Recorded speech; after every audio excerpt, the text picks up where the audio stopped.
Hello viewers, welcome to আমরা বাগানের আরো এক পর্বে। সো কেমন আছো তোমরা সবাই? আমার হাতে যেটা দেখতে পাচ্ছ এটা একটা 12 ইঞ্চির টব। ভেরা নামে একটা বাগান বিলাস আইডিয়া আছে।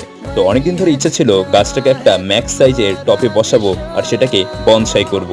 ভেরা একটি হেভি বুলমার, সঙ্গে 9 মাসই ফুল পাওয়া যায় আর তুমি খুব সহজে এটিকে শেপ দিতে পারবে। প্রথমে নিয়ে নিয়েছি বাগান বিলাসের জন্য তৈরি করা ঝুরঝুরে মাটি।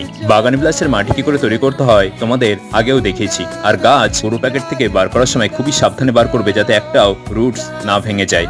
আর অবশ্যই করে একটু ফাঙ্গিসাইড দিয়ে নেবে। এবার সোজা করে বসিয়ে চারিপাশ থেকে মাটি দিয়ে দিলেই তোমার গাছ বসানো কমপ্লিট। আর অবশ্যই মাটিগুলোকে একটু চেপে দেবে যাতে ভিতরে কোনো এয়ার না থাকে। হাতে যেটা দেখতে পাচ্ছ এটা হিউমিক অ্যাসিড। এটা গাছকে শকের হাত থেকে রক্ষা করে প্রতি 1 লিটার জলে 1 গ্রাম। এবার এটা ভালো করে গুলিয়ে গাছের গোড়ায় দিয়ে দিতে হবে। আমার ভিডিওগুলি ভালো লাগলে চ্যানেলটি সাবস্ক্রাইব করে গ্রো করতে একটু হেল্প করো। আর থ্যাংক ইউ দেখার জন্য। দেখা হবে আবারও নেক্সট পর্বে।